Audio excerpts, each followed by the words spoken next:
केतने के ले लस जनावा रे चाइनीज वायरस कोरोना रे।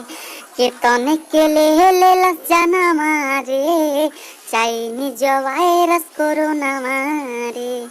केतने माई के कुख सुना भइल केतने गइले समसना रे।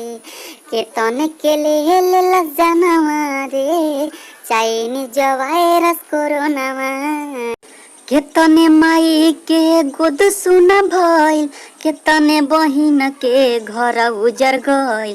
केतने माई के गोद सुना भइल केतने बहिन के घर उजर गइल। एकरा से रोवेला जहानमा रे एकरा से रोता जहानमा रे चाइनीज वायरस कोरोना रे। एकरा से रोता जहानमा रे चाइनीज वायरस कोरोना रे। केतने के ले लस जनामा रे चाइनीज वायरस कोरोना रे।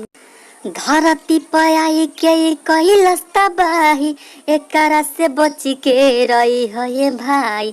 धरती पाई के कैलस तबाही एकरा से बच के रही है भाई।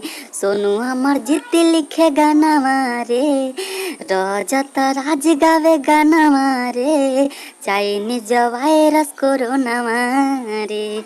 केतने के ले लस जनामा रे चाइनीज वायरस कोरोना रे।